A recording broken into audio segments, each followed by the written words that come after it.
Low ball in, Harry Wilson. Yeah! Oh yes! Oh yeah! Across the face of goal, headed in. Yeah! What a wonderful goal from Harry Wilson. It's been coming. Off you go! After the game, babies are made. Hello and welcome to the That's So Craven Fulham podcast, your one-stop shop for all things Fulham, I believe. And we're here to discuss the very entertaining but somewhat disappointing fixture yesterday against Spurs. Could have been better, and we've said it quite a few times now. Feels like a loss. But I'm joined tonight or this afternoon, from depending on where you sit, by David Crave and a Skibby. Hi, how are you, Dave? Yeah, I'm good. I think after the game, as you say, feeling a bit like, 2 points dropped there, but generally proud of the way we played. And sure. Yeah, we'll address all of the things we could have done better and the things that as we go through the pod. But generally, my feeling today is a bit more kind of proud of the way we played, and quite excited now for Thursday. Yeah, quite right. Skibby, how are you? Yeah, all good. I think, it was a pretty good away day as away days go. I do like going to that stadium. I mean, as a football fan, it is a really good kind of entertainment facility, let's put it that way. But as we were talking about off air, not great to get out of. But I mean, if you're going towards London, which most Fulham fans probably is, but it's just one of those problems that you get with those big stadiums. But yeah, what an absolute state-of-the-art place that is. I do love it there. Well, as I said in the opening, I was really looking forward to this one, and I think it didn't disappoint. It was an exciting game of football, and I wouldn't even say for the neutrals, it was an exciting game for both fans. Guys, there was actually an awful lot happening before the team was even announced. We got some inside word on a few rumblings in the camp, and obviously there's a number of changes that happened on lineup. Diop in for Anderson, which I think was fairly much predicted. Lukic and Berger in the 6 and 8. However, we think they lined up. No Adama, which personally surprised me, and of course no Pereira, which is possibly the biggest talking point of the lineup. No surprises. Do you agree with Diop coming in? And how do you guys think the Lukic and Berger thing worked? Go on, Dave. Yeah. So no surprises. Diop coming in. I mean, he plays right hand side, so he's the natural understudy to Anderson.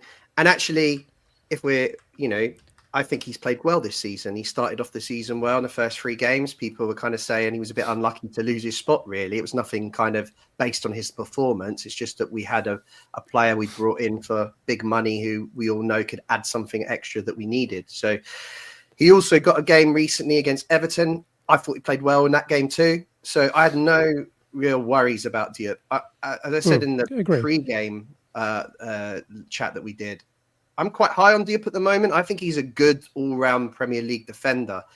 The only problem you've got with him is literally every mistake he makes ends up in a goal. I've never known a player like it. It's unbelievable. But other than that, you can't really fault him. He's done really well for us this season, and he had another good afternoon yesterday. But you're right. I think the big talking points were Adama. I really thought it was going to be a game for the Adama, against Spurs high line. But Marco once again proved, why he's the genius, and we're all but mere mortals by leaving him out. And the other one was AP being out of the squad. Although, as you said, we'd been given a bit of a tip a few hours before the game that he wouldn't be in the squad, that there'd been a bit of an issue, which I'm sure we're going to get stuck into. But yeah, other than that, I suppose there wasn't too many other surprises. Well, and why don't just you, to add to that, you... quite interestingly, if you were in the Discord, you would have known that as well. You at stole 11 it from me, Skivvy. Oh, sorry, I thought we were going. Yeah, no, I was going to say, how did you guys find out about that? Oh, there you go. I'm in the best Discord. The best Fulham Discord there is. That let everyone know around midday. So there you go. Yeah. Absolutely. You had to know the scoop, but then again, I was so sloppy in the opening that I didn't even remember to tell everyone about the wonderful Discord channel that belongs to That's So Craven, but actually really belongs to all of you. So, guys, if you haven't, and girls, if you haven't already discovered us, if you haven't already found out where to find your best Fulham information, it is the That's So Craven Discord. Our links to all of those wonderful things are in our bios on all our social media accounts. But genuinely do give it a go. It's if you think Blue Sky is a nice place to chat, I think you'll find the That's So Craven Discord an even better place to chat. It's positive, it's supportive, it's interesting, it's analytical, it's all of those things. And I think there's plenty of active contributors, just creating a very, very good environment. I certainly enjoy it, and that's the end of my marketing spiel. Guys,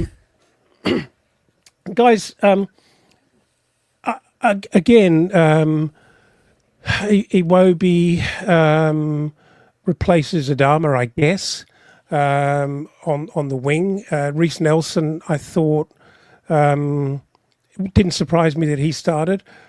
I thought we got off to a pretty good start for what was a big occasion in a big stadium in a away game. I thought we were doing pretty well, other than the fact that there was a few nervous moments at the back. Not sure what Bassey had for breakfast or even lunch, but he seemed...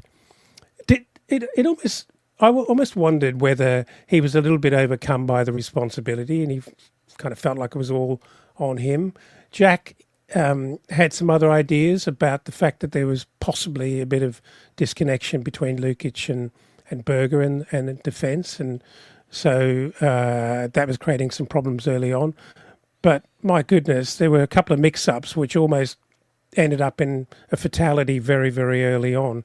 I think it was Son who missed a bit of a sitter as a result of a real mix-up, which would have been a damn shame and very, very difficult for us to recover from, I would have thought. So we got away with it there. But how would you characterise that first 15 or 20 minutes, Skippy? You were there at the game?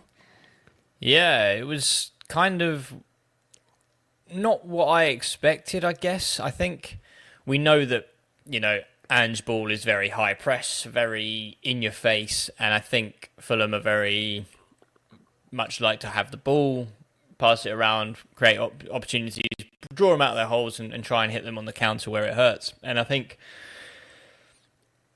we kind of tried to sort of settle ourselves early on, passing around the back line, getting Diop and Bassey early touches on the ball. But yeah, I mean, that Bassey element, I think it must have been in the first 3 minutes or something. And he just, a blind pass, I think it was sort of in between sort of Lukic and then potentially Diop was further back, and it just fell to, I want to say, Werner, or Maddison, and he just played it on. And this is where I was sort of talking to my girlfriend who came to the game yesterday, which was, Son 4 years ago, we would have been punished. Like, he was one of the best players in the league. If you were one-on-one from the halfway line with Son, you were guaranteed you'd put your house on him to score. So in that position, you gave it to the worst person imaginable, but it was a great save from Leno, and it was almost one of those moments where you kind of look at the clock, and even it felt like I think we did it again. Robinson sort of did this kind of pokey pass back that just had no legs on it. Again, I think that fell to Son as well. Managed to sort of get a block in and get it away, but you looked at the clock and it had only been 10 minutes, and I was thinking, oh my God, like, this is going to be a long day. And I just really, because it's kind of a story of Fulham season, really. We look really comfortable on the ball, sort of in the final third, we don't create enough, but, in that build-up, we're electric. And, we were really getting into Spurs, having some really good kind of good success down the wings, which was really one of the pain points for Spurs was their fullbacks. But, it just felt like we were sort of growing into the game, and then we would almost do these really stupid mistakes, and it just felt like we could have been about 2-0 down before the game's really even kicked on and started. So, but then after that, we really settled, and I think Jack made a really good point in our chat that he said that, Berger and Lukic, they started a bit too far up the pitch. There was too much of a gap between the centre-backs and the midfield. As soon as they dropped just 5 yards, 10 yards, then suddenly we're starting to see a bit more success. And I think it was really good having two enforcers. Like, they were really kind of battling challenges from Berger and Lukic, but they were actually very, very dainty on the ball, like getting the ball out of their feet. Some sneaky turns. They were just getting away from, I think it was Bissouma, Sarr, and Maddison with their three. And there were times where they couldn't actually get anywhere near Lukic and Berger. They just sort of seemed to glide along the pitch, which was quite fascinating to watch. But early surprises, early scares, but then we really pushed on and really took the game to Spurs and actually became probably the better team for that half for me. Yeah, for sure. Dave, what did you think, Dave? How did you think Berger and Lukic, how do you think that matchup turned out yesterday? Yeah, really well. I think Marco would have been really encouraged by how they played together. They maybe take 5-10 minutes to get going, but after that, I thought it was. I thought we won the midfield. I thought we were solid in there, and as Ben said, they're not just destroyers; they can also play a bit of football too. So I thought the chemistry looked really good, and what you might have, considered we might have lacked without Andreas in the team is like a midfielder that can kind of connect, I suppose, between from a deeper position and connect and create chance, help the build-up play and help us create chances further up the pitch. I don't think we missed that yesterday. I think Berger and Lukic did a good job in the build-up play, and we were really threatening. I thought we were the better team in the first half. I thought the only real chances Tottenham had are chances that we gave to them. The Bassi error and the Robinson error. Other than that, I thought we really took the game to Tottenham. And it wasn't just build-up play. We actually created good chances, I thought, which is was good to see. I mean, I personally think we could have scored 2 or 3 in that half on another day with a bit more luck. And that's not to say, Tottenham couldn't have. As I say, we've got to get rid of those mistakes at the back. And of course, they nearly had that goal right at the end of the half when Maddison kind of went down really easily, got a free kick, and then somehow managed to hit the post when I thought it was destined for the back of the net. But all round, I was really, really impressed. I'm quite surprised because I thought it was going to be a really difficult afternoon, and just pleased to see us kind of make Spurs look a little bit ordinary on the day. So yeah, really, really encouraged.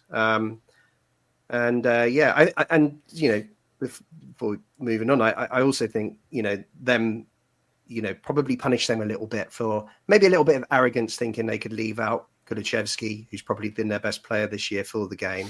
And I think that without him in the side, they're a very different prospect, and we took advantage of that. Yeah, well, I'm not sure if it's arrogance. Maybe they felt a bit squeezed with 3 games in the space of a week.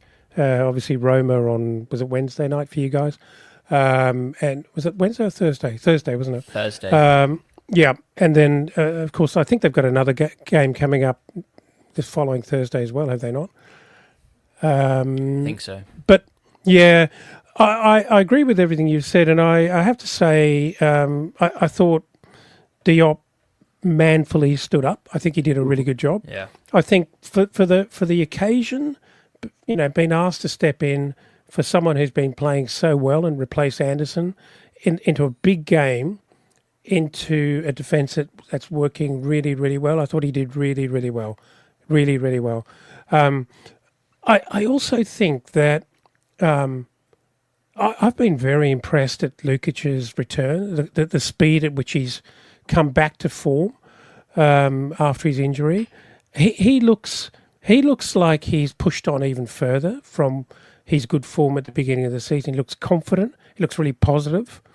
And I'm not beginning to see, I'm seeing more and more of what people raved about of him in Italian football.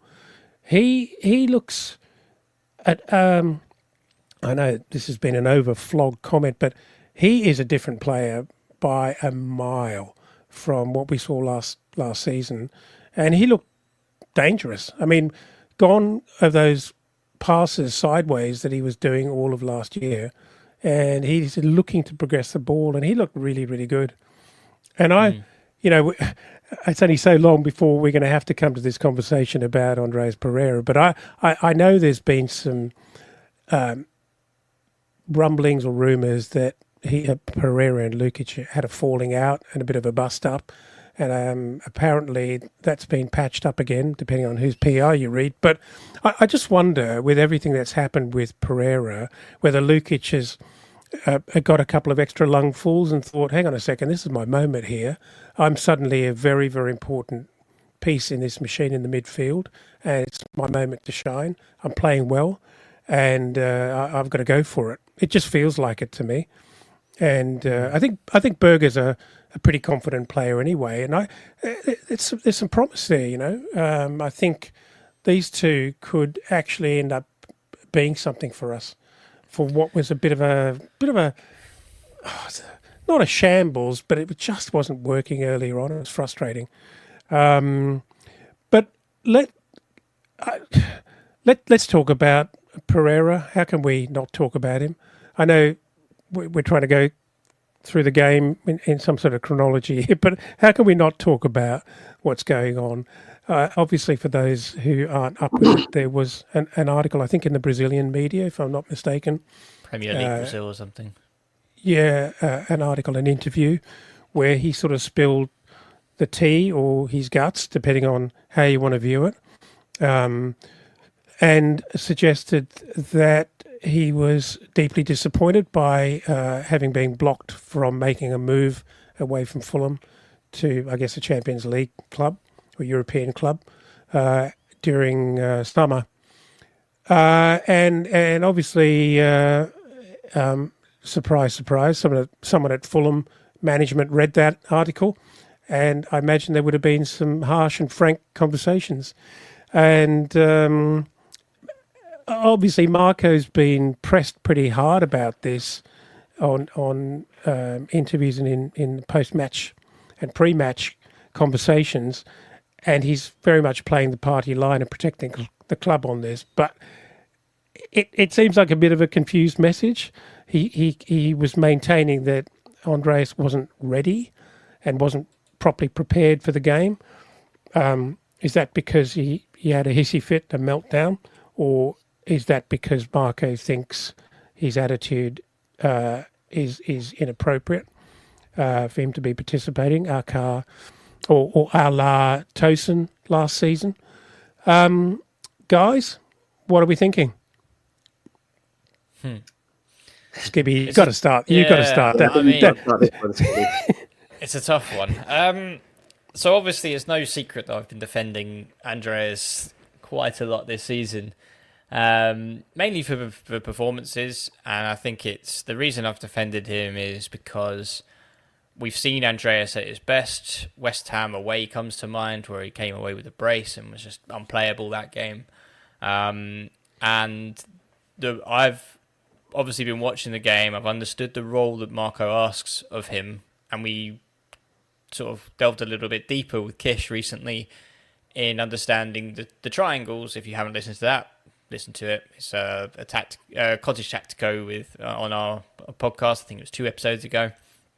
Understanding the triangles and understanding that Pereira is this attacking midfielder when we've got the ball, and kind of like a sitting CM who will kind of look to start the attacks when we don't have the ball.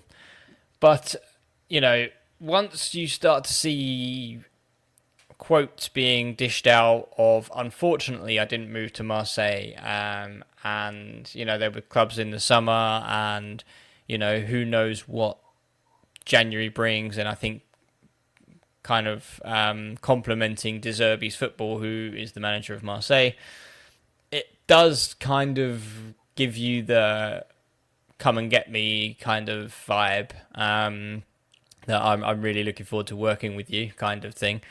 And it's one of those things which is really hard to defend, to be honest. There's certain etiquette that needs to be followed if you want to get a move. I mean, I'm not being funny, but Palhinha was robbed of probably the best move of his career under moving to Bayern in the summer or last summer. And, you know, he didn't go into the press. He didn't talk about how he almost moved to Bayern. He didn't talk about how he arrived at the facilities, had photos in all the kit and ready to sign the contract, and probably did actually sign a contract that Fulham just didn't countersign. You know, he didn't do any of that. He got his head down, he carried on, and, you know, he still got his move. There was a gentleman's agreement in the background, and that was honoured. And that's the right way to do it. Exactly. And that is the correct way to do it. And that way you don't have, you know, any kind of negativity following your departure of the club, and we move on, and we still hold Palhinha with a kind of a dear, well, we still hold a little bit of a candle to him, let's be honest. But as soon as you start talking about other clubs, and before anything's even happened, especially when your performances have been really shaky and not very good at all, and you've got somebody on the bench who is, you know, changing games for us, scoring for his country, and Harry Wilson. You've got TC, who's the club captain, who would give anything to play in your position. You know, it's not the time to start saying that, you know, I'm not 100% committed, because we do have people on the bench and people in the club who are. And now you're starting to see potentially the cracks. You know, we're starting to see the rumblings of a falling out with Lukic.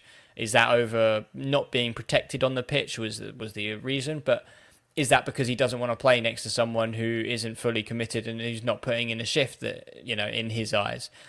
That it's just starting to make more sense.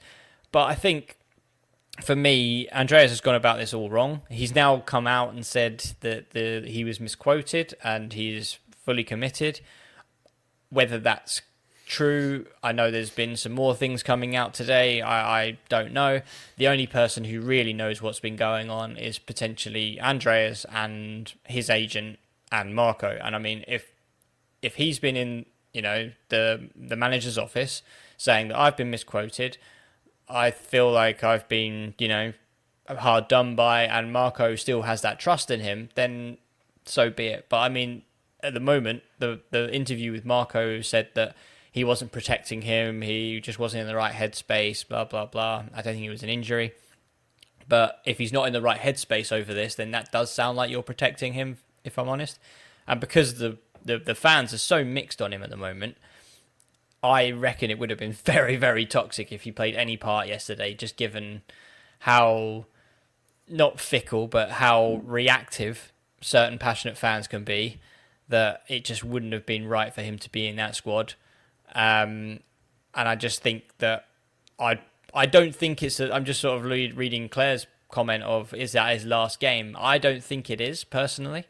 I think he's going to have to earn the trust back. He's already apologised to the fans.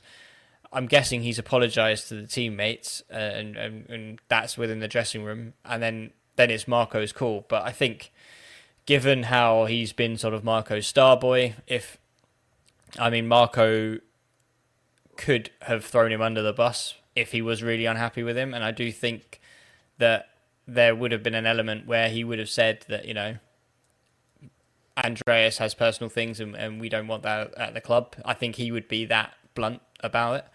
But I think the fact that he's come out and said that, you know, it's just one of these things, he will rejoin the group as of Monday, then I do think that he'll potentially be amongst it come Thursday. But I think that's now down to, obviously, Tom Cairney's red card, which we'll talk about.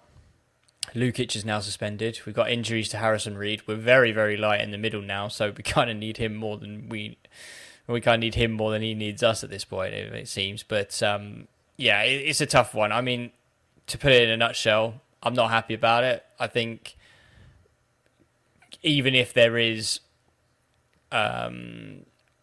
if it's basically been blown out of proportion, which he's trying to say, I still think the damage is done. I think people don't forget. I think it's just going to be a position now where, for all parties involved, it's probably best that he leaves in January, if I'm honest. Dave? Yeah, no, I agree with Skibby. Clearly, I think something's gone on. Something must have gone on for him to have been out of the team on Saturday. First we hear the interview and the comments that were made. Then, as we said, Sunday morning we get a nod that actually there wasn't a meeting with Marco, and the views were exchanged. Now we don't know if that's true or not, and I think that's the whole thing. We don't know what's true and what isn't. And Marco's being quite purposefully vague, I think, and because he wants to keep it behind closed doors, which you'd expect from professional like Marco Silva. So I mean, and then it's a bit of a saga now because there's new information coming out all the time. About half an hour before we went on air today, the video came out, and it looks as though there was an interview where he talked about Marseille and De Zerbi and and interest that there'd been in him. And I'm with Skibby on that. I think that that's just keep your head down, let your agent do all that talking. Just you focus on the pitch. I don't think you need to bring that into the public domain. And I think Andreas is frustrated because they didn't talk about some of the other things he was talking about, how he's being happy at Fulham and he's got 2 years left on his contract and things like that. But I think that's a little bit naive. I think if you're going to talk to the media and mention transfer news, then of course that's what their headlines are going to be. No one's interested in the nice story of how you've got 2 years left on your contract and you're happy here. They like the talk. They like to hear you talking about Marseille and De Zerbi when you're a Fulham player, because that's what's going to get people talking. So I think it was a very naive interview for him to give.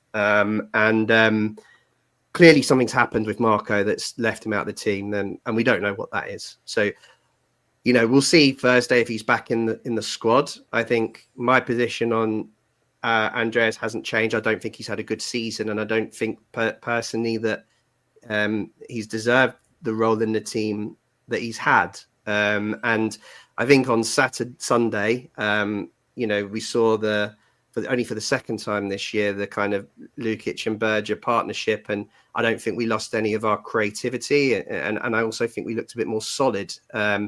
Now, that needs to be tested a bit more, but the signs are there that there's a good partnership there. And I think, Andreas, now having missed that game, he should have to earn his place back into the team and not walk straight back in, because there's ESR in the squad who's a record signing. There's Harry Wilson, who's on great form and deserves a chance. And therefore, I think that he should have to wait and earn his time. And like Skibby, this is clearly a player has higher aspirations. He wants to play at a higher level. I think it seems to be quite clear that. And looking at that and looking at the performances this year, I do think if it came to a conclusion in January, it'd probably be for the best of everyone involved. And just to touch on quickly the naivety around the interviews and stuff, just to point it out, players are really shielded from media outlets such as this. Like, players can't come on a podcast like this because they get shielded by the club. So how the hell do they let them go out and chat a load of bollocks about leaving the club and wishing that they could play for another manager, wherein they can't come on a podcast like this where we would be like, oh, what's a normal morning look like to you? Because that's so damning to speak to fans that you'd rather go and discredit the whole credit of the actual club itself, but you won't let them speak to fans like this. I think that's stupid. Well, so I think somebody's bollocksed out there anyway, but that's just me. Surely he's not done that with the consent of the club, in my view. There's no way. But I thought they can't do it. Or unless he has to pay a fine, I don't know. No, they can do it. I mean, I think they can do it. But they have to have consent, because I know Reem did a number of interviews and things like that, and I think they can do it, but they can't do it without the club agreeing to it. Well, the thing for me in all of this is that it's just all a bit confusing and inconsistent. There's no clear line through all of this. I don't blame Marco for being opaque and trying to smooth things over. Why wouldn't he? That's his job. He's the manager. He's got to try and keep the dressing room completely away from this and keep the club kind of away from this. And just, if Pereira was having a barnstorming season, the fans might be reacting differently, but he's been up and down and people have been on his back, or certainly a percentage of the fans have been on his back for his form this year so far. So Marco was smart enough, and I think sensible, to not involve him, because if he'd had a bad game yesterday, it would have been all over. The reaction could have been very bad. But knowing all of that, as Jim, I think it's Jim following on, Matthew Sprague following on the live stream commented, he's been at it for a while. You'd think he'd know better. But I think unless he's not very bright, it points to perhaps just how pissed off he is and how over it he is to actually come out and say those things. You've got to know that stuff is going to get out. And to, in his apology, well, because the club actually forced him to, in his apology, the key thing he seems to sort of rely on is that he's been misquoted. But the interview is in Portuguese. Now, the last time I looked, Marco's Portuguese is pretty good. So he's not going to have been misinterpreted in terms of what he said. So to me, there's plenty of smoke and there must be some fire here, if you ask me. And I think he's probably extremely fortunate in the short term by the circumstances we find ourselves in midfield, that he's probably going to be returned to proceedings a lot quicker than he might otherwise have been. If everyone was fit, Harrison Reed would be starting before him. I think personally, I think he's done his dash, and he may well play if we need him, and Marco will be brutal and ruthless about it. But I think Marco is locked him and loaded him, and he's going to be launched. I just hope we get some decent money. And the other thing about it is, it must be utterly gutting for Marco. We have been talking about this for such a long time, that he's Marco's star boy. And I don't think we were misguided about that. I think Marco really believed in him. He brought him from Man United to the club to resurrect his career. He believed in that there was an even better player than what he'd shown up to now.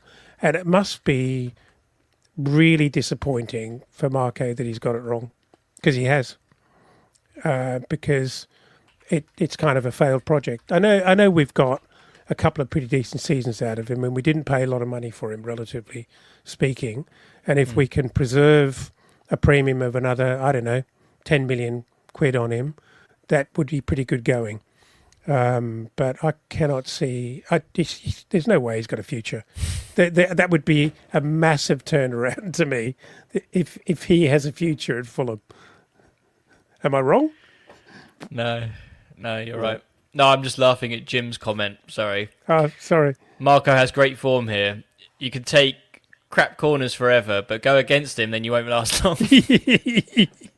and like just on that, I think we're done with the Lukic thing. It's not over, but perhaps for this particular podcast, we're done. But on the Lukic corner taking, actually, I thought he was interesting on the corners. I thought his corners were a little bit agricultural, but somehow a little bit more dangerous than what we've been seeing from Pereira. They're a bit more floaty, weren't they? Yeah. What do you guys think? Not much pace on them, but he found. We talked about. Going back to the game. Yeah, I forgot about the game. Yes. But yeah, I mean, there was chances that Raul had, and I think one of them was a corner where it kind of nipped into the front post for probably the third or fourth time this season and over the bar. Like, man, just get on target. But no, it was interesting. I was sort of seeing that, it's one of those with Diop and Berger and sort of Bassi in the middle. You've kind of got a bit more physicality and height there. And it was almost like the game plan was less pace on it, just float it in, because if you could just get Diop or Berger on it to sort of direct it towards goal, then you've got a good chance. And you did sort of see a couple of times they were looking for Berger at the back post, who was just grappling with all of his life to try and get it on target, but wasn't to be. But no, I mean, there was interesting. There was a couple of short ones. I think Nelson and Smith Rowe had some kind of routine. Again, it didn't quite come off, and I don't think we really had any kind of clear chances from corners or set pieces as such. But it's going to take some time, obviously, because Pereira has that kind of monopoly on them. But we just need to try something, and something needs to click eventually. I mean, I think I said it to Jack and the guys, or you guys. When I was at the game, we got our first corner of the game, I think 11 minutes in. I was like, this would be hilarious if we score from this. Just first corner that Andreas doesn't take in the first half and we score. But they were kind of just floaty. Kind of, you could see that they weren't really rehearsed. They would kind of just get it in the box. Yeah. Guys, talk to me about your thoughts, feelings and emotions about Jimenez's performance in the first half. I mean, for a striker, he had a bunch of opportunities. You don't get that many normally, and surely you got to put them away. I to be honest, I was tearing my hair out by half time and was calling for his head, because I thought, he was trying, but to me his touch was pretty ordinary and his decision making was bad. I think he would try and take a touch when he should have been more instinctive. He would try something instinctive but go half-assed at it. And what was going on there? Am I reading it wrong? No, he just looked a little bit like the sharpness in the box has kind of gone a little bit. And I wonder if it's, he's 5 games without a goal now, and he's missed some really good chances, in that period. And yeah, you're right. I think it was 3 opportunities, certainly 3 clear opportunities that he had in the first half. Gibby talked about the one from the corner, which probably the hardest of the 3. You then had the one that was probably our first chance of the game, where Iwobi dinks in. Yep. Absolutely sublime little ball into the box, just as he's really just been doing all season. I'm not sure we'll get another opportunity to talk about Iwobi, but just such a great player this season. He's been absolutely brilliant. I just love watching him play. But yeah, he dinks the ball in, and Raul kind of brings it down, but he had an opportunity where he probably could have got something on it first time, and then when he brings it down, he kind of takes a bad bounce and runs away from him, and the chance is gone. And then shortly, after, he has a ball into the box from Tete, great ball to the kind of back post, and it's actually a pretty good save by Forster. But I think when you're frustrated at Raul because of other chances that he's missed, it just compounds the issue.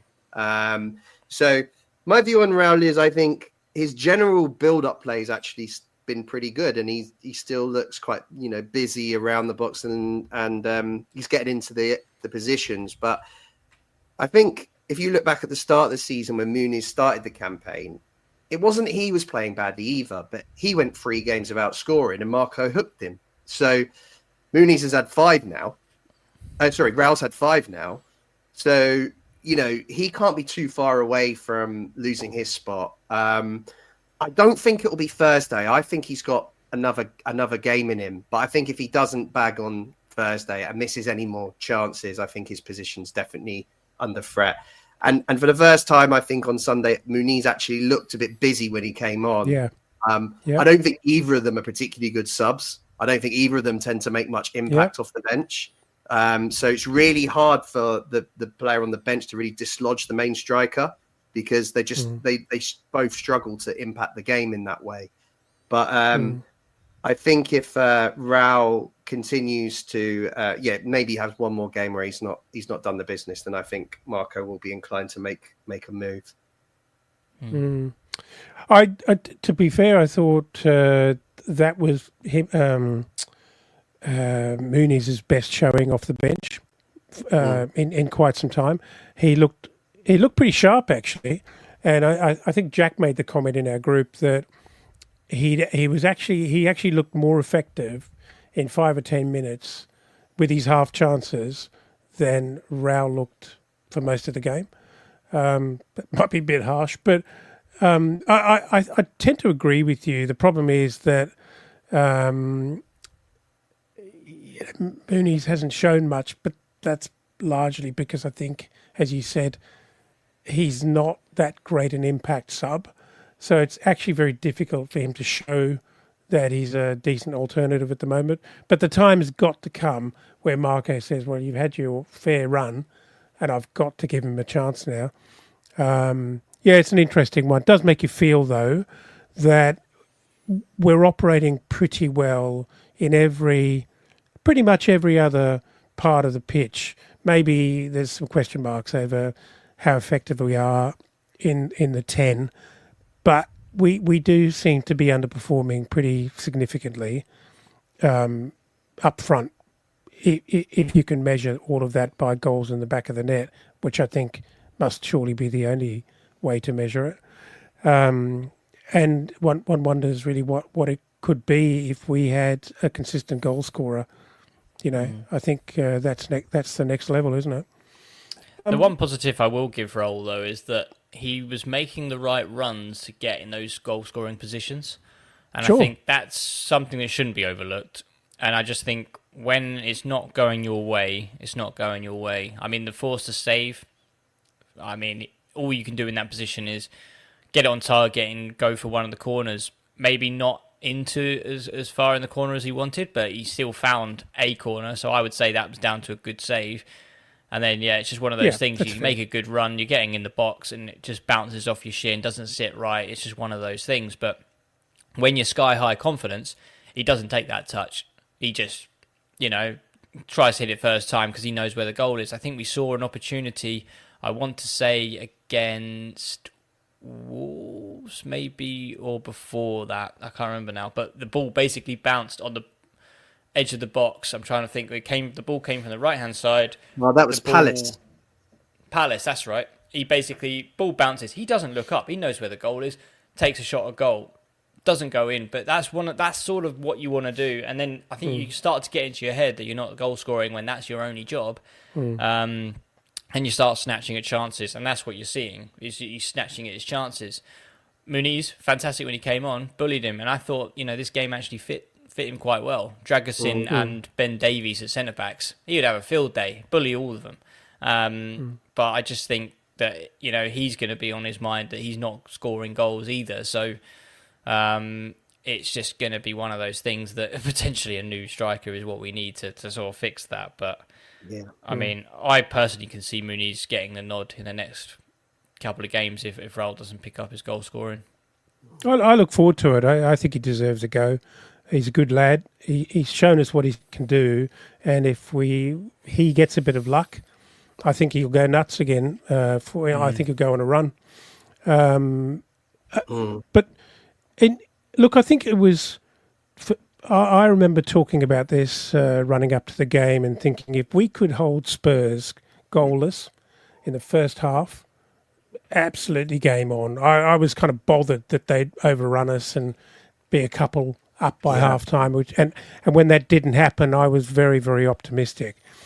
And then we come out, and I'm thinking, is this the moment? Is this the next 5 to 10 minutes where Fulham typically start slowly after half time, and we're going to get done here, even though, we've probably outplayed them in the first half, had many more opportunities, didn't quite get them in the back of the net, but still playing well, and then we get done and nicked. And of course, it doesn't happen in the first 5 minutes, but I think the ninth minute after the break, Brennan Johnson scores what was a fairly easy goal from a good ball from Werner, and you're just thinking, not again.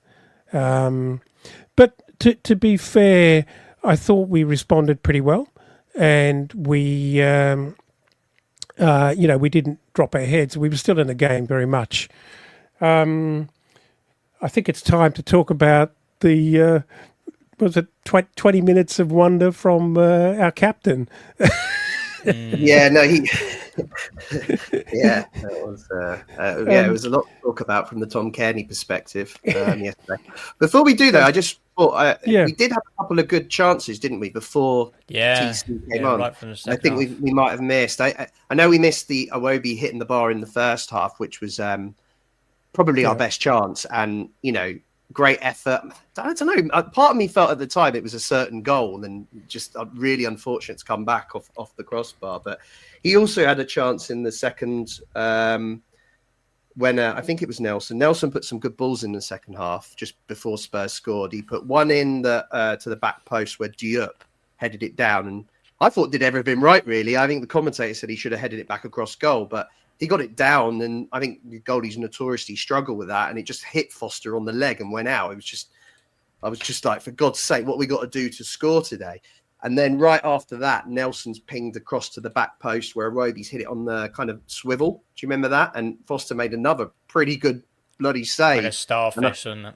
Yeah. And I thought, God, is it going to be one of those days? And as Elton says, then we get a bit of a sucker punch because I thought we're really in control of the game. All of a sudden, Spurs break up the pitch, one chance, one goal, and you're thinking, here we go, typical Fulham, not taking our chances, and then getting kind of, letting in a goal like that. And now it's an uphill task. Elton's disappeared. I'm sure he'll be back in a moment. But yeah, I don't know. Can you remember any more chances than that, Skibby? I know that we were much in control of the game. I don't remember Spurs having many chances in that first period of the second half. No, and like I said, it kind of came off against the run of play, wasn't it? It just,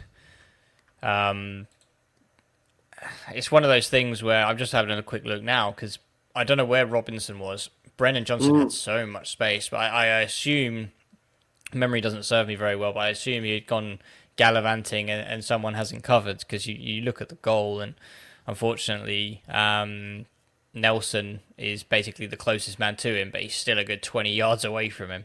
And I think it's just, he's been doing it all season, isn't he, where he just lingers at the back stick and just pokes a goal. And I think it's his 10th of the season. But for me, definitely against the run of play. I don't remember Leno, apart from the chances we gave them, ever really being troubled or the defence being troubled. And that's mainly down to Diop and Bassi really bullying Son. Every time Son kind of got the ball with his back to goal or looked to sort of start running through, Diop was there. He was just such a brick wall for us. But no, I have to admit, I did start to think that it's all going to go downhill after we sort of go 1-0 down against the run of play. We've seen it many a times, and this has kind of got a 2-0 Spurs written all over it. But to be fair to us, we came back. We kept playing what we were playing, and Wilson came on and Cairney came on and gave us something which I think the crowd was shouting a lot in the first half, which was somebody just have a shot. And I think that's something that we missed with Lukic and Berger, that they both kind of looked to sort of spray it out wide and we were just trying to work it into the box from there. But just have a dig. Fraser Forster, we've seen this season, had some mistakes in him. Happened to have the game of his life, but that's just one of those things that the more saves that he made, he's going to grow in confidence. But yeah, for me, Cairney and Wilson just gave us that extra bit of power from the edge of the area. Both of them looking to always line up their left foot from the edge of the area, and a wide ball out to Robinson, a cut through to Iwobi, cut back to the edge of the box for Cairney, and I love watching this goal. If you look at it again, it's a fantastic goal. Before Iwobi's cut back, And you can look at Cairney's body position. He's ready. He's like a charged cannon. He's like, I'm ready to shoot. Just give me the ball, and just strokes it in like he always does. And I mean, there's something, and I said this in the sort of the post-match reaction I did with Jack yesterday, which was there's something about a Cairney goal that just lifts the crowd a little bit more. Like, you know, if Raul Jimenez, Iwobi, or someone scored, it would have been cheered. But as soon as you sort of see Cairney running over with a massive roar on his face, it just gives you an extra bit of ecstasy. But no, I'm really happy for Tom. Like, he's just Mr. Fulham, isn't he, at this moment? So for him it means as much to us as it is to him, really. I think getting that goal, and it's just fantastic for him to see, especially when he's been very much a bit part player this season. So it's just nice to see him get on the score sheet. There's still a bit of magic in those legs, and you're right. It's There a is. screamer of a goal. It's a screamer of a goal. He's whipped it right across Foster. It's unsavable, and it's just there's just a real warm feeling from all Fulham fans when Tom Cairney delivers. I think it'd be same if Ryan Sessegnon manages to get a goal this year. There'll be a similar kind of reaction. It's just Cairney's a legend, and he's proved yesterday that he still can have an impact, which I think I'm really pleased about. Because as you say, we haven't seen lots of him, but if he can come on and still make an impact like that, then that's a real good asset. And it wasn't an obvious sub. We had Traore sitting on the bench and Muniz, that probably could be, some people would say, more likely game changers than Cairney when you're 1-0 down. So credit to Marco for making the change. I was just going to mention that, because actually what happened, and I dropped out there, so I'm not sure if you guys mentioned it, but what was interesting after the Johnson goal, probably about 5 minutes later, Lukic got himself into trouble with a yellow card, and he was starting to get a bit frisky and absolutely got away with one where the ref was quite generous, I thought, on, I know it wasn't an out-and-out terrible foul, but he could easily have actually got a yellow card if he wasn't already on one. And I think Marco didn't have a lot of choice but to bench him at that point. So at that point, Lukic was already suspended for the next game, looking like he was a little bit frisky. And so I think that precipitates the change in midfield, which brings Cairney on, whereas perhaps he was looking to make some other change ahead of that. And so I think the playbook had to be reworked. And in some ways, taking Lukic off, he was probably one of our better players up to that point, was a disappointing forced hand, but it did allow us to introduce Tom Cairney, who comes on and scores a goal. So it's an interesting one, but I think it probably does affect a number of downstream moves. If Marco had a number of set moves in his head about what he was going to do in terms of substitutions, given, this a series of occurrences or that set of outcomes in the game, he would have had some idea of where he wanted to play, and then that happened. And I think it probably knocked it all into a bit of a cocked hat at that point. But yeah, so Kenny comes on, scores a goal, and what was it, the 67th minute? I think he was subbed on probably, I don't know, maybe 5 or 6 minutes before that. I think he was only on the pitch for 5 minutes before he scored, was he not? And then, of course, he's involved in possession in the middle of the park. He gets dispossessed by, I can't remember who, but I want to say... Sarr, I think. I think it was Sarr. And to me, if I can explain what happened there, it looked like frustration and a little bit of loss of face that he was so easily dispossessed, and he follows up and goes in a little bit too hard to try and win the ball back. Not maliciously, but in order to recover a little bit of pride there, goes in a bit hard, follows through. And look, I've heard plenty of supportive analysis of what that was, but I think it's pretty difficult to I don't blame the ref for giving that a red card. He does drag his foot, however softly, down Kulusevski's I think calf. he just goes for an ankle tap, but he just gets it all wrong. I think it's He like does get a cynical. But he goes for like the cynical ankle tap just to sort of bring him down. Yeah. But he almost sort of just. I think the way that Kulusevski runs, he kind of leaves his right leg trailing, and then that kind of makes his leg go up it and sort of looks horrible. And I mean, let's be honest, there was no force on it. He felt a little bit of a rake on the calf and he went down. You're going to see much more horrendous tackles in the league this year. Probably some that only get yellow cards as well. But I mean, he's not a malicious guy. But whenever you slow it down, look at all the angles, everything's going to look awful, right? In slow-mo, it looked awful. Slow-mo, you look like you tried to kill him. But in real time, it's a tap on the calf. But it is high, don't get me wrong, so I can see why they've given it. But it's just one of those where it's like, okay, fine. But that's my view. The only, well, not only, but the somewhat contentious thing was that the ref in real time was pretty close to it and he had a good angle on it, and he did actually he didn't react to it.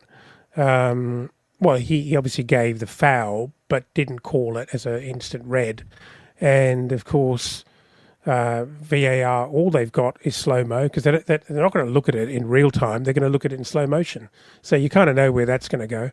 And so it is a little bit unfortunate that it was dissected, because once you start that surgical dissection, you know where it's going to end up.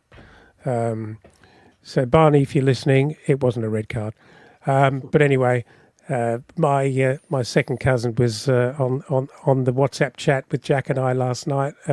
He's a massive Spurs fan, and he was trying to talk us into something else. But there you go. Anyway,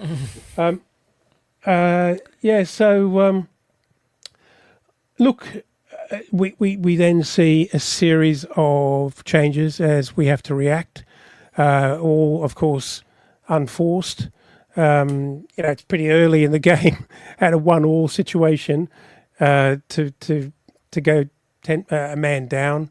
We go 5 at the back, and I actually think we did pretty damn well. I didn't feel like we were that threatened. Skibby, you were there, and you can kind of sense it. It felt like we did a pretty good job. Yeah, I mean, we went to a back 5. I think Tete moved centrally, Castagna came on, and then we kind of put Sessegnon on the wing, but almost like a left back cover. So we went ultra defensive, but we still had a bit of pace about us. We still had Wilson. We still had, I believe, to be honest, I think it was just Wilson and Muniz really, and then I guess Sessegnon supporting, but everyone else kind of sitting back. But yeah, like you said, I don't remember Leno really being stretched. I think there was. Yeah, that was second half, was the header where he tipped it over the bar. So, yeah, I can't think of an actual challenge. And then, obviously, we celebrated every grasp of the ball from a looping cross or a corner. But if anything, it was still Fulham asking the questions. I remember, Robinson was doing a fantastic job, interception and running away with the ball. Unfortunately, we just didn't really have the numbers, but we would just start gallivanting down the wings and trying to hit them on a counter. But I think there was one for Muniz where it just didn't. I think the defender got a toe on it as they pulled it back. And Wilson, great play. He just started sprinting down. He just saw Ben Davies in front of him and just went, "Yeah, I'm going to knock it past you." And this is one of my only gripes with Wilson. He's running down the right-hand side. If he gets his head up, I think Muniz has pulled away from Dragusin. If he just wraps his right foot around that as he's falling and pulls it back to the penalty spot. Which right foot? Which right foot, exactly. The first or the second left foot. But if he wraps his right foot around it, he gets it back to the penalty spot for Muniz to tap in. But he goes for the outside of the boot on his left foot, and it just sort of trickles along the front, I think, and keeper can smother. But, we were still asking the questions, and I think, you know what? If for me, the right substitution from Marco would have been Iwobi off and Adama on instead of Sessegnon. Yeah. And I just think with the heavy ball up to Muniz, and he was battling and he was winning those knock-ons. I don't think he actually lost a duel, to be honest. But with Adama's pace to be able to keep up with play, like we could be on our own box, but if we lump it up to Muniz to play around with it and hold it up, he'd come steaming. No one's going to catch him. They were going to be nowhere near him. So I thought that would have been a sensible way to win the game. But it is what it is. But hey, it was great to see Sessegnon in a Fulham shirt. It was great to see, everyone singing, Sessegnon's name, and at the end as well, he came and tapped the badge, which was awesome. But he put in a bit of a shift. It wasn't anything special to talk about. But I mean, Harry Wilson was the one for me. He was putting in some crunching tackles. He was trying to win the ball. He was getting us down the other end of the pitch. I mean, he's really making a statement now. He's saying, I'm your man. I can do everything.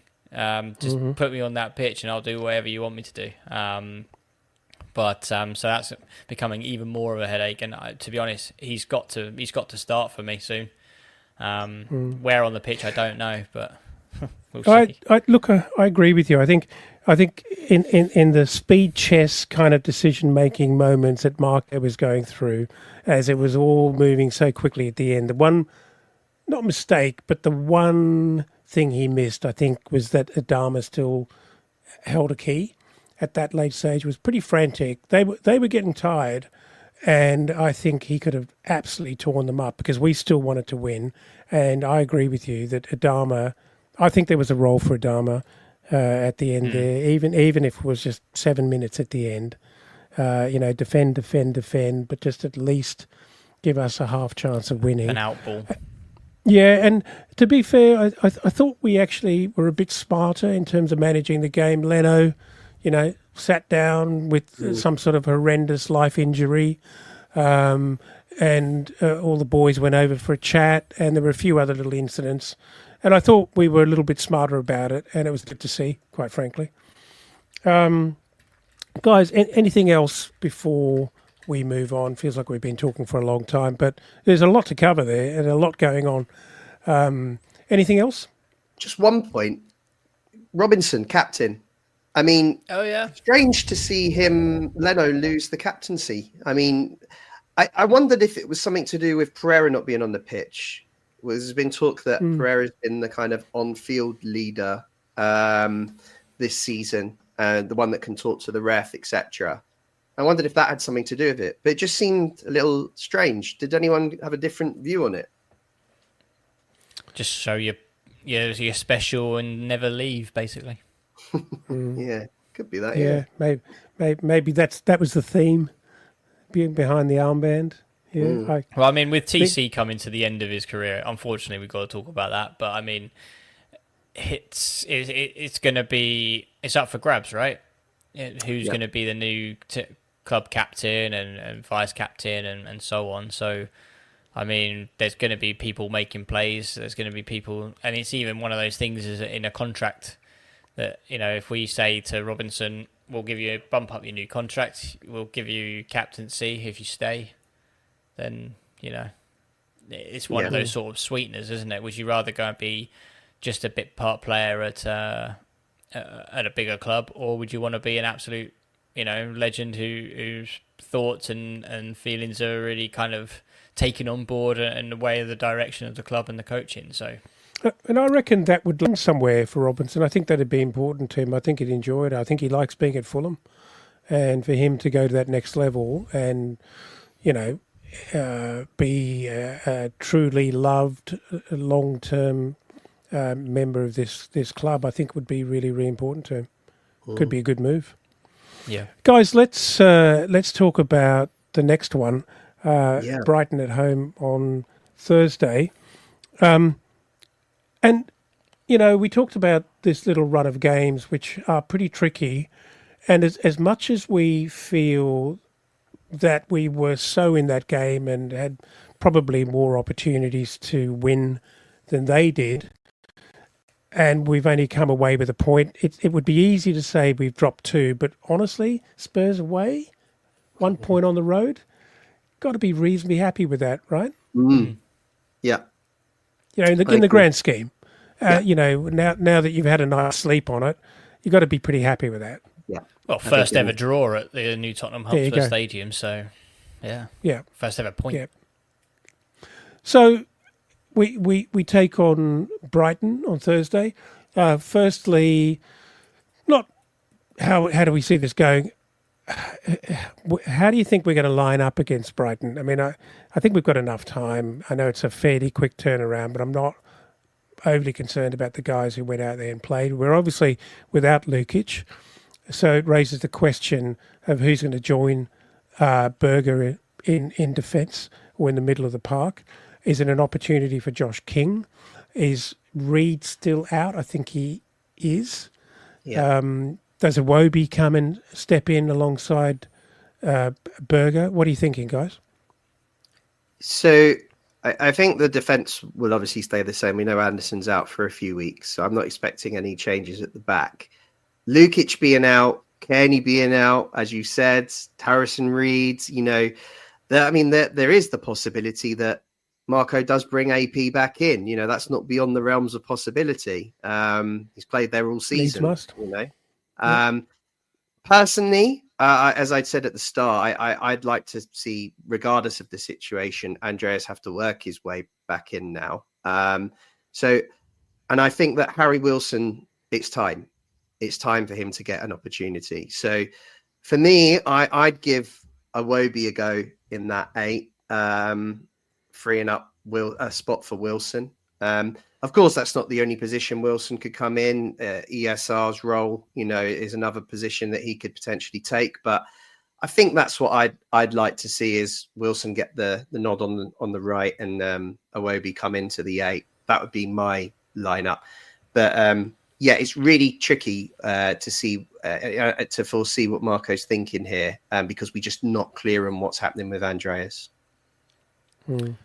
I concur with that completely. I think Andreas can't walk straight back into the starting 11. It sends the wrong message. It just doesn't sit right, and it just doesn't feel what Marco would do. I do like the idea of Iwobi in the middle and Wilson out wide, just because I feel like when we've got the ball in sort of attacking areas, they can swap. So you can kind of have Wilson come more central and get in the box and box crash with Iwobi still doing his job that he normally does on the right-hand side. And then, when we're sort of defending, then, Wilson will come back onto the wing. So I think that kind of dynamic does speak quite well for me because whenever Wilson comes on, he doesn't really have a position. He just sort of lingers around all the right areas, which I love. Don't get me wrong. I'm not saying that it's a wrong thing to do, but I just think the stability of Iwobi and his consistency is just really key. And I don't really want to disrupt the job that he does for the team. So I think it would be nice to sort of put Iwobi on the pitch, starting centrally when we potentially don't have the ball. But then when we're starting to sort of get the ball into the right areas, then those two can just roam and just sort of see where they are and just basically just go where the danger is and just let Harry do his thing. But I do think it's time. I think Nelson did enough for me against Spurs. Yes, he's an Arsenal player on loan and played against their arch rivals, but boy, did he look like he sort of had something to prove and really got at them, and I think that was really crucial for us. So he keeps his position for me. So I think it would just be Wilson potentially coming in. It won't be in that central midfield part. I don't think Josh King is ready. We haven't seen enough of him in the Premier League this year. If he's probably got about, I don't know, 200 minutes under his belt for some for second half performances coming off the bench potentially. But the fact that has he even come off the bench yet in the league? I don't think he has. No, I agree with you. I think King's going to have to come off the bench to impact the game before he starts a Premier League match for sure. And you're right about Nelson. I think particularly as I think he won't be able to play the Arsenal. So it makes sense for him to play on Thursday. Yeah. As we didn't talk about Emile Smith-Rowe against Tottenham. And whilst I don't want to hark back to that because I think we've covered it in a fair amount of depth, has he done enough? I know we paid an awful lot of money for him. We can't afford to bench him. But has he done enough? And is Wilson's only role out on the right, or is Silva going to give Harry Wilson an opportunity at in the 10? Certainly possible. I mean, he plays there for Wales. It gives him a bit more of a free role. ESR, I think when we got the tip on Pereira on Sunday, there was a note that Silva also kind of had words of ESR to say the performances need to be better. So if we're going to take that as that insight on board, then I think I don't think he was bad against Tottenham. I just think that, he had moments where I think he linked the play up quite well, especially in the second half.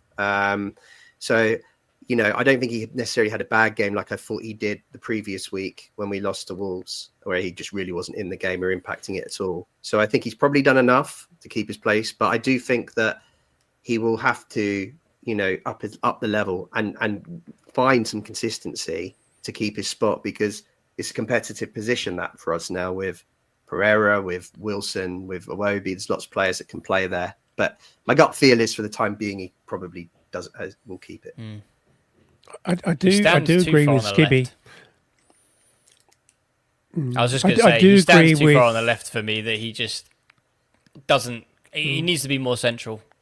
Sometimes he stands on the toes of Nelson. And I do like their link-up play, but there's times where I'm just like, just get more central, get closer to the striker, because Raul and Muniz, when they come on, they do get isolated. And the only people that have actually got close to those strikers is Wilson when he's come on. What I was going to say was I do really agree with a point Skibby made earlier that, apart from his little runs he was making, Harry Wilson staked a big claim last night or yesterday in how hard he worked. He was tackling, he was throwing himself about, and he was getting the highlight pen out saying, I'm not just a goal scorer. I am, someone useful all over the pitch here, and you need to be strongly considering me. And I think he's got a point. I really do think he's got a point. I think he's going to be very unlucky to be left out of a starting lineup from here on. I don't know what else he's got to do. I know he didn't score, but he looked every bit a part of this team, didn't he? Let's just very quickly look at Brighton's form. We've got a 1-1 draw with Southampton, and then a 2-1 Bournemouth, Man City 2-1 loss, a loss to Liverpool 2-1. That must have been a cup game. What was the Carabao Cup? Yeah, previous 3-2. cup. Okay, 3-2. Yeah.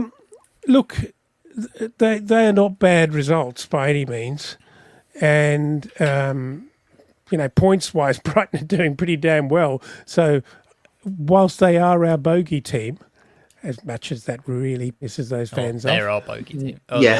We are their bogey team. We are their bogey. We are their bogey team. Thank you for the correction. They're a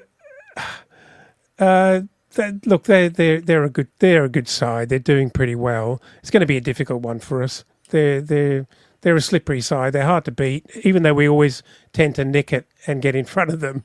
I wouldn't be overly optimistic about this one. How do you think we're going to go? I'm confident.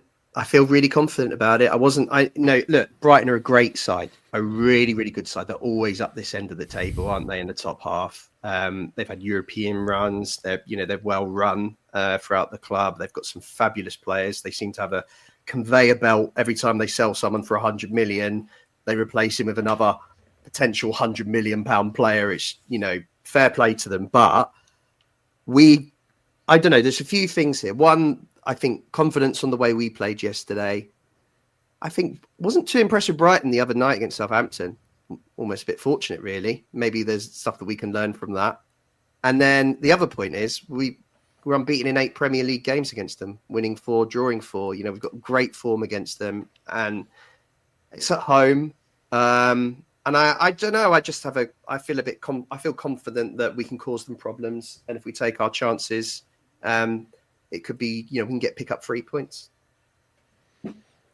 Yeah, just to echo what Dave said, I think I could name the star players of most Premier League teams in the league, but for some reason I just can't. Like, I watched the Brighton highlights, I'm like, who the hell's that guy?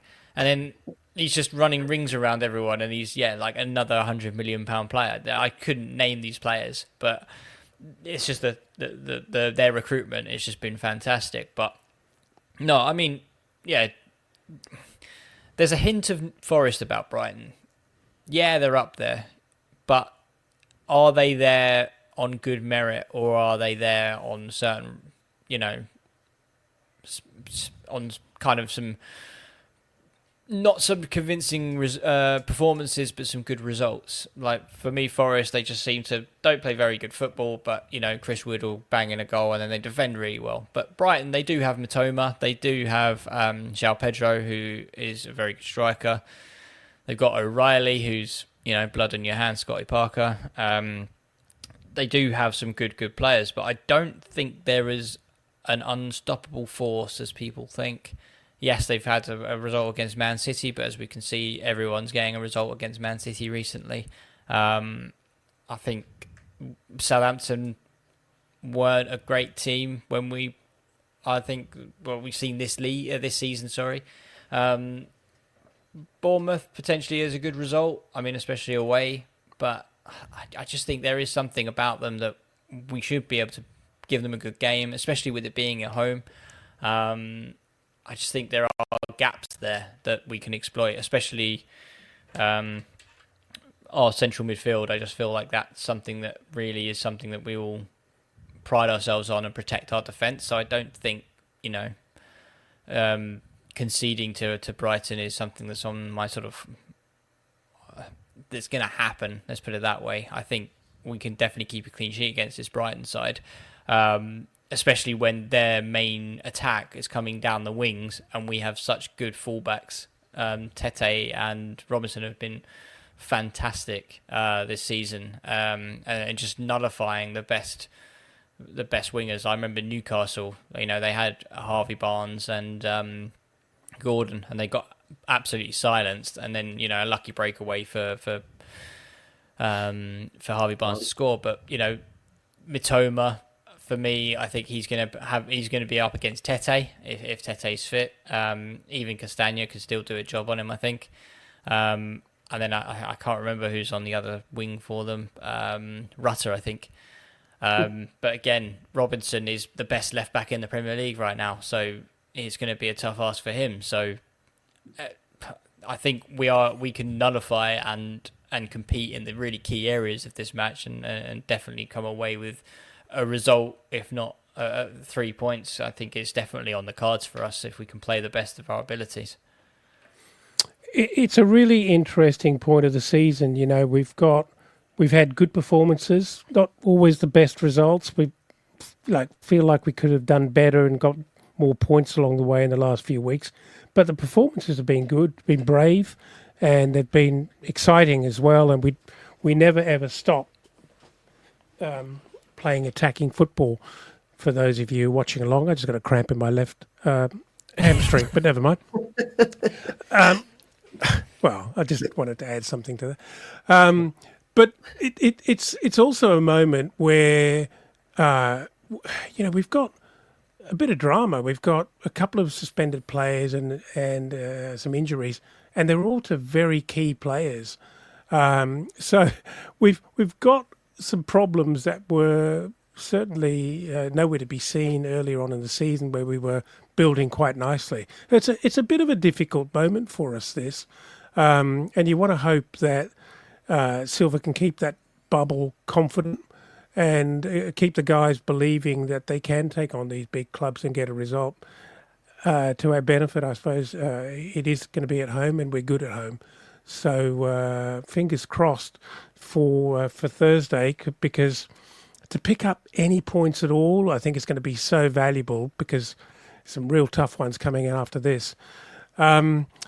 Before we sign off, just another reminder about the Discord, seeing as I didn't give it a very good early plug. But please come and find us on the Discord. It's easy to join up. It's easy to to get involved. Very easy to use. It's free, and it's a great place to follow your Fulham content and chat to some like-minded Fulham fans and some lovely people. So please give it a try and help us grow that community, because it's a good place to be.